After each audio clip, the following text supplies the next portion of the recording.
हाय बच्चों, तो आज हम लोग पढ़ने वाले हैं उत्तर प्रदेश मृदा कृषि एवं पशुपालन। इससे पहले हम लोगों ने उत्तर प्रदेश का पार्ट 1 कंप्लीट कर लिया था। आज हमारा टॉपिक है ये मृदा कृषि एवं पशुपालन को लेकर के। तो चलिए इसमें देखते हैं कि क्या हमारे लिए इम्पोर्टेंट चीज़ें हैं, उसके बारे में हम लोग यहाँ पर देखने वाले हैं।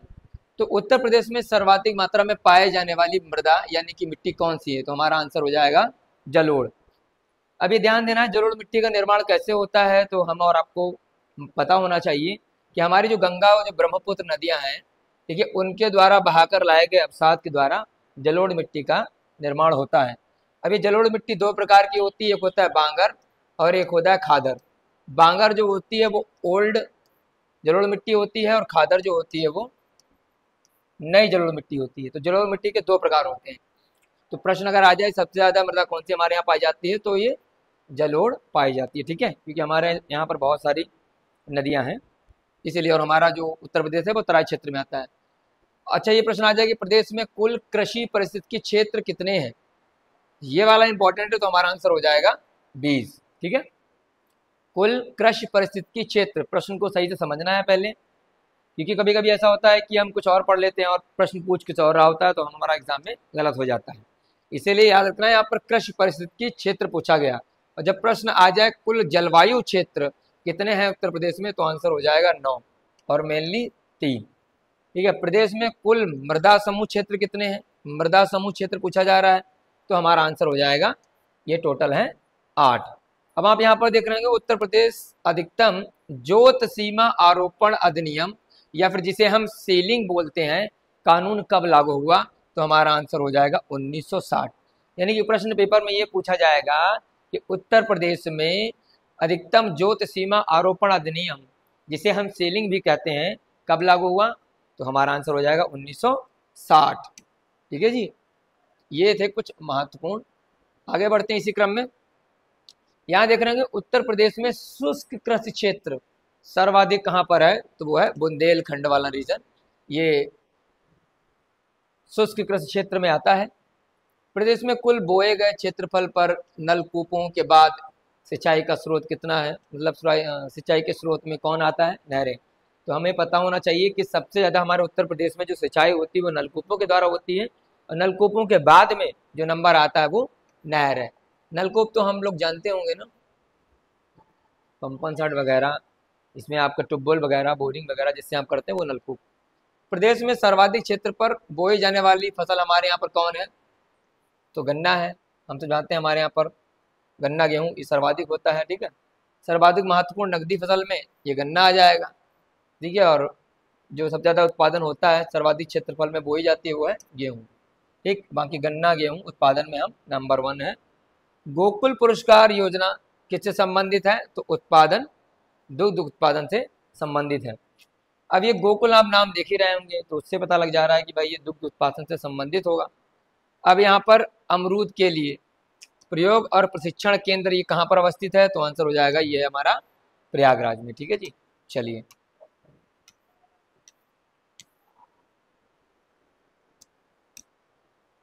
आगे बढ़ते हैं, देखते हैं कि किसान मित्र योजना हमारे यहाँ कब लागू होती है? 18 जून 2001 में।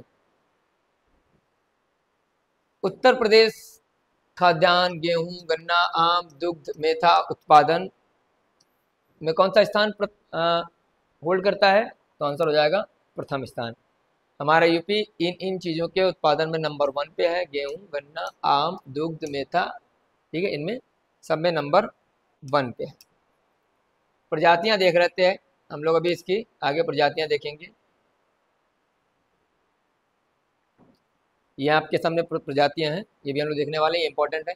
उत्तर प्रदेश खाद्य प्रसंस्करण उद्योग नीति कब अपनाई गई? 2012 में। प्रदेश में फल संरक्षण एवं डिब्बाबंदी संस्थान, ये है मोस्ट इम्पोर्टेंट। जो भी पेपर होने वाला है PCS RO का और जो हमारा अपर सबऑर्डिनेट का है, उन दोनों के लिए इंपॉर्टेंट है। 27 और 22, इधर 27 अक्टूबर उधर 22 दिसंबर को ये दोनों एग्जाम होने वाले हैं। उसमें हमारा यूपी स्पेशल आता ही आता है, इवन प्री और मेंस में भी आएगा, तो ये डेटा आपके काम में आ जाएगा प्री और मेंस दोनों में, ठीक है। तो फल संरक्षण और डिब्बाबंदी संस्थान कहाँ हमारा है? ये लखनऊ में है। अब यहाँ पर आप देख रहे हो कि अमरूद की कुछ प्रजातियां हैं जो जिसके बारे में हम लोग बात करेंगे। तो नंबर 1 सफ़ेदा, केरला, सरदार, ललित सुरखा, ये किसकी प्रजातियां हैं? तो अमरूद की। प्रश्न ये बना दिया जाएगा इनमें से कौन सी अमरूद की प्रजाति नहीं है, तो ये पता होनी चाहिए। आगे केला की कुछ प्रजातियां जिसके बारे में देखने वाले हैं। तो एक है मालभोग, चीनी चंपा, अल्फान और अंधेरेश्वर और दूधसागर, ये सभी किसकी प्रजातियां हैं? केले की प्रजातियां हैं। ठीक है, याद रखना। आगे बात करते हैं, यहाँ fragrance and flavour development centre कहाँ है? कन्नौज में। तो कन्नौज इत्र नगरी बोला जाता है, सबसे ज़्यादा इत्र कन्नौज में ही होता है, तो वहीं पर fragrance and flavour development centre है। ठीक है, पशु जैविक औषधि संस्थान कहाँ है? तो भैया जी लखनऊ में है। उत्तर प्रदेश की कृषि उत्पादकता सर्वाधिक किस क्षेत्र में मिलती है देखने को? तो आंसर हो जाएगा पश्चिमी उत्तर प्रदेश में। उत्तर प्रदेश में सीमांत कृषक कौन होते हैं? जिनके पास 1 हेक्टेयर से भी कम भूमि होती है, उससे हम मार्जिनल फार्मर्स की कैटेगरी में कैटेगराइज करते हैं। बाकी श्रीनगर मृदा विज्ञान संस्थान कहाँ है? ये भी हमारा प्रयागराज में है। उत्तर प्रदेश गौ सेवा आयोग की स्थापना कब होती है? 1999। 1 लाइनर है, फटाफट फास्ट सीरीज में हम लोग इसको रिवाइज कर रहे हैं। आगे देखते हैं, उत्तर प्रदेश राज्य दुग्ध परिषद की स्थापना कब होती है? 1976 में। जलीय अपर्दन से प्रभावित उत्तर प्रदेश का क्षेत्र कौन सा है? तो ऑब्वियसली सबसे ज़्यादा तराई प्रदेश ही होगा, क्योंकि यहाँ पर मोस्टली रिवर्स जो है वो फ्लो करती हैं, इसीलिए सबसे ज़्यादा इरोजन से इफेक्टेड है। प्रदेश के जोत धारकों को उनकी जोतों की जानकारी के देने के उद्देश्य से किसान वही योजना कब लागू की गई? 1992 में। तो प्रश्न यहाँ से बना दिया कि किसान वही योजना किससे संबंधित है? तो हमारा आंसर हो जाएगा भाई जितने भी जोत धारक हैं उनको जोतों की जानकारी देने के लिए इसको शुरू किया गया था। और कब किया गया था? तो आंसर हो जाएगा 1992 में। अब राज्य में संतरे सबसे ज़्यादा कहाँ होते हैं? ऑब्वियसली सहारनपुर में होते हैं, क्योंकि ये जो है ना ऊपर हिमाचल प्रदेश से सटा हुआ एरिया है। ठीक है, तो वहाँ पर सबसे ज़्यादा होते हैं। एंड नदर मोस्ट हमारा डिस्ट्रिक्ट है ये यूपी का। ये वाला प्रश्न पूछ लिया गया था कि किसान क्रेडिट कार्ड योजना कब शुरू की गई? कई बार पेपर में आ जाती है, 1999 से 2000। ठीक है, अब बात करते हैं हम लोग उत्तर प्रदेश के परिवहन, अर्थव्यवस्था, उद्योग और कुछ प्रमुख योजनाएं हैं, उनसे जुड़े कुछ प्रश्न हैं महत्वपूर्ण, जिनके बारे में 1 लाइनर तरीके से हम लोग कवर करने वाले हैं। तो देखते हैं फटाफट बिना किसी वेस्टेज ऑफ टाइम के। देखिए, जो उत्तर प्रदेश राज्य राजमार्ग प्राधिकरण है इसकी स्थापना कब होती? तो हमारे यहाँ पर 2004 में उत्तर प्रदेश राज्य राजमार्ग प्राधिकरण की स्थापना होती है। बाकी प्रदेश का सबसे लंबा राजमार्ग कौन सा है? तो भैया जी ये है NH2, जिसे हम लोग GT रोड के नाम से जानते हैं, यानी कि ग्रांड ट्रंक रोड। ये ध्यान देना आपको। ठीक है, बाकी देश में कुल सड़क के हिसाब से अगर देखा जाए तो उत्तर प्रदेश का स्थान कौन सा है? तो आ जाएगा नंबर 2 पर। नंबर 1 पर सबसे ज़्यादा रोड्स कहाँ हैं? तो वो है महाराष्ट्र में। ठीक है जी, ये हमें याद रखना है। चलिए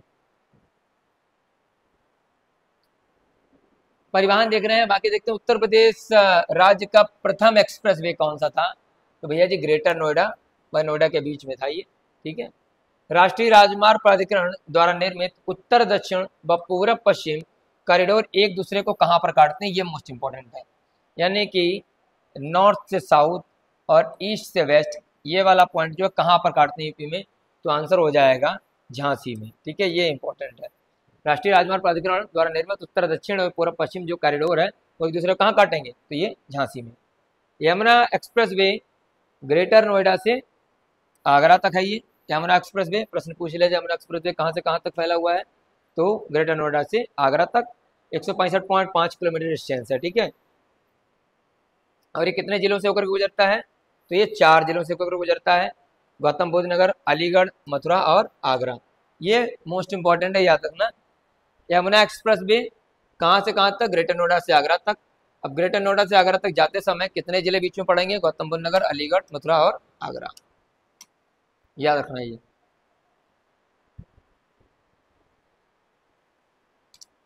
अब यहाँ देखो, Lucknow Agra express way 302 kilometre लंबा है। देश का प्रथम ग्रीनफील्ड एक्सप्रेस वे कितने जिलों से होकर के गुजरता है? तो ध्यान रखना, एक तो ये 10 हो जाएगा total, Lucknow Agra express way आपसे पूछ रहा है कितने जिलों से होकर गुजरता है, तो 10। अब यहाँ ध्यान देना, ये फर्स्ट ग्रीनफील्ड एक्सप्रेस वे है? तो प्रश्न अगर ये यहाँ से बना दिया जाए कि which is the यूपीज first greenfield express way, तो आंसर हो जाएगा लखनऊ एंड आगरा। अब लखनऊ से बलिया तक पूर्वांचल एक्सप्रेस वे की लंबाई कितनी है? तो ये लंबाई इतना ज़्यादा महत्वपूर्ण नहीं है, लेकिन फिर भी देख लो 348.1 किलोमीटर। ठीक है, चलो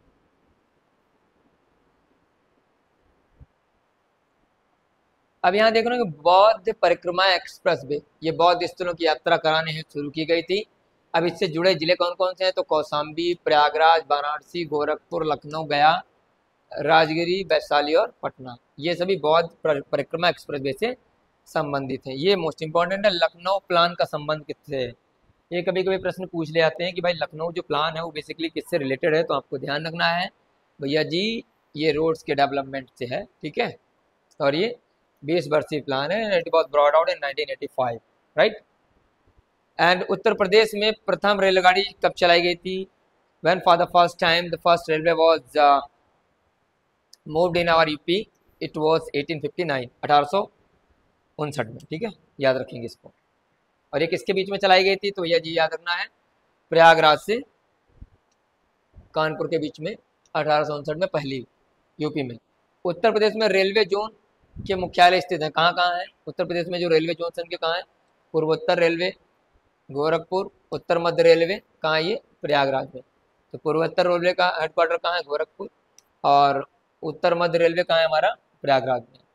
भारतीय रेल का सबसे लंबा प्लेटफॉर्म कहाँ है? तो हम ऑब्वियसली हमको पता है ये गोरखपुर है। ठीक है, याद रखना है, ये सब इंपॉर्टेंट है। अब यहाँ ध्यान रखना डीजल जो हमारे यहाँ डीजल इंजन का निर्माण होता है, डीजल लोकोमोटिव वर्कर्स ये कहाँ है?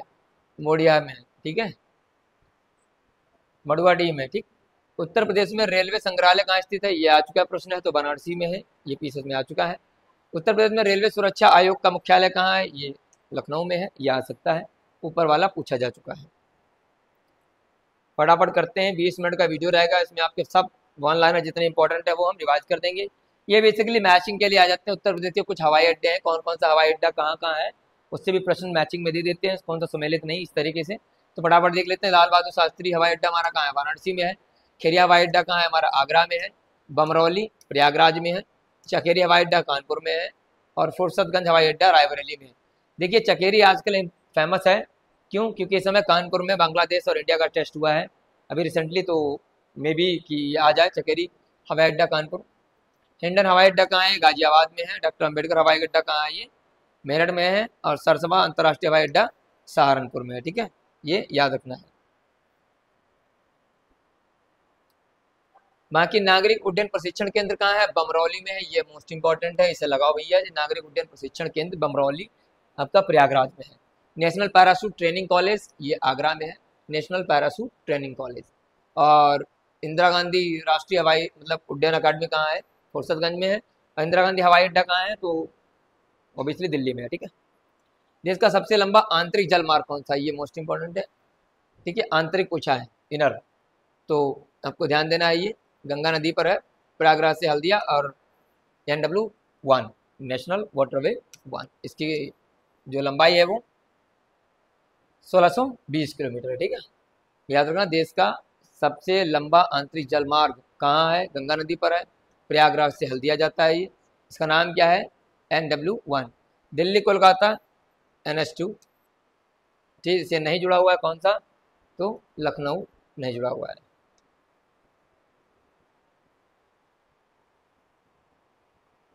अब ध्यान देना है, उत्तर प्रदेश में शुरू होने वाले सबसे लंबे राष्ट्रीय राजमार्ग उत्तर प्रदेश में ये सबसे NH7 वाराणसी से कन्याकुमारी तक है। ये इंपॉर्टेंट है। देश के तीसरे रेल कोच फैक्ट्री की स्थापना कहाँ की गई भैया जी? तो ये तीसरा रेल कोच फैक्ट्री हमारे यहाँ पर बना है, ये बहुत अच्छी बात है, लालगंज और रायबरेली में। ठीक है भैया जी, अगर इसको लगा डाला तो लाइफ झींगा लाला है नहीं।